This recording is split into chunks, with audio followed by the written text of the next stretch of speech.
So, Handmaid's Tale, Chapter 7, page 37.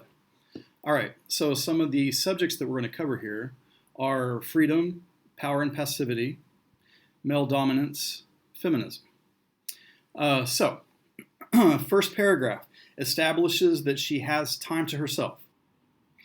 She has that freedom, though small, and only if, like a good little girl, she can lie still. She discusses the words lie and lay to make herself feel like she has a little more freedom than she actually does. Lay is passive.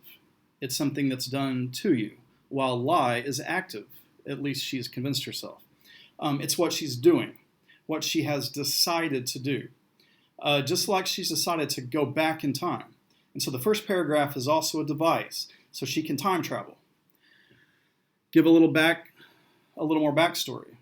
Also, note that it's no accident that while she's thinking about the words lay and lie, she uses male locker room humor to bring up the idea of male aggressiveness. That will come up with Moira soon. Another note about out of time. She wants to be outside of time because her present time is not a good one, yet she knows she can't be. Atwood might also be playing with the words here. Out of time also means there's no time left. Maybe she feels it's all about to come to an end, or perhaps it already has come to an end. This isn't life, this dystopian existence, and so life only existed in the past, where there was freedom. So she jumps back to her college days, and Moira is with her. This part really helps establish Moira's personality, which will become important as the story moves along. What kind of character is Moira? Impulsive, funny, fun. Moira's only academic interest seems to be, at least so far, about male dominance to an extreme. Date rape. It also might be important that Moira says our protagonist doesn't have to put on makeup because it's only Moira. Meaning it will only be her, Offred, and Moira when they go out. Ulterior motives, perhaps? At any rate, our protagonist also has to pay. She has to foot the bill. We also learned that in this part, Offred, and I'll just call her Offred even though it's not her name yet, and since we don't know her real name, Offred once lived during a time when women could read, learn, and think for themselves, take classes like philosophy and history, etc. Now we jump to an earlier part in her life. She's with her mother. They're in the park.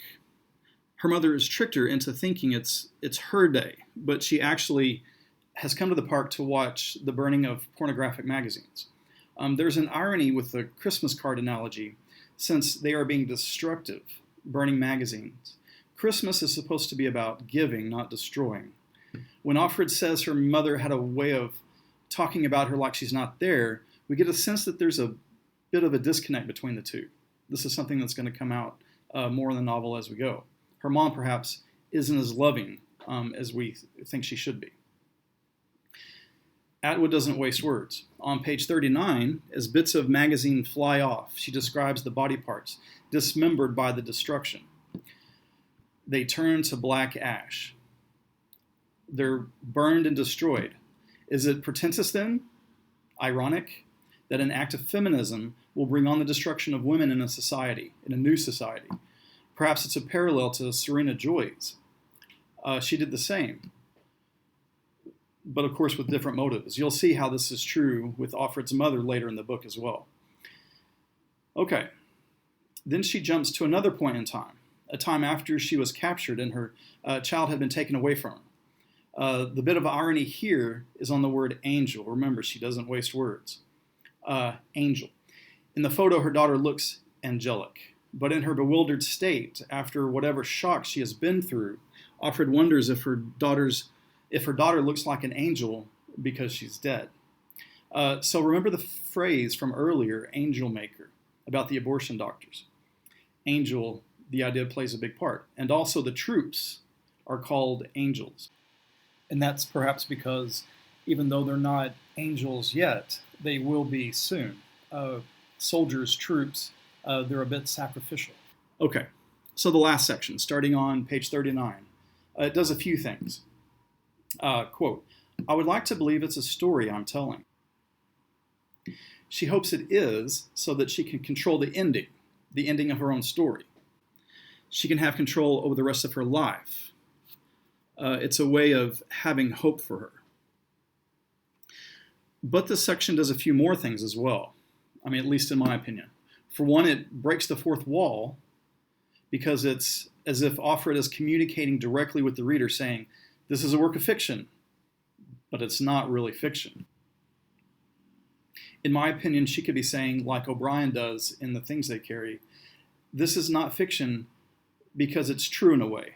Or specifically with The Handmaid's Tale, since it's a cautionary tale, it's true because it can happen.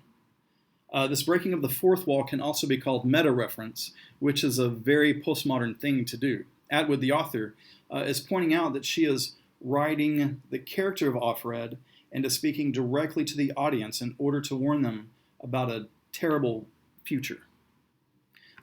This section also begs the question, is our narrator a reliable one? If she's telling a story, at least concerning past events, are the events embellished or misremembered? This can be cleared up a little or perhaps further muddled by the very last chapter of the book, the historical notes on page 299. By the way, some don't read that last section thinking it's not part of the book. It is. Please read it when you get there. And finally, this section works toward verisimilitude for the reader. That is, she's trying to make the way she's using the narrator seem real and natural. This is how we'd hear the voice in Offred's head. She's not writing it now because she can't write it down. You'll see in the last section, the historical notes, how she takes this one step further as well, making it all understandable how we could have a physical document in hand when what we're actually doing is listening to the narrator's thoughts. So she chumps.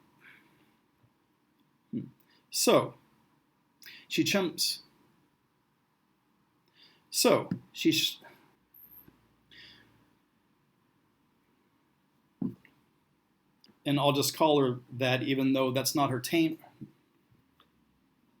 or specifically with The Handmaid's Tale, it's a cautionary tale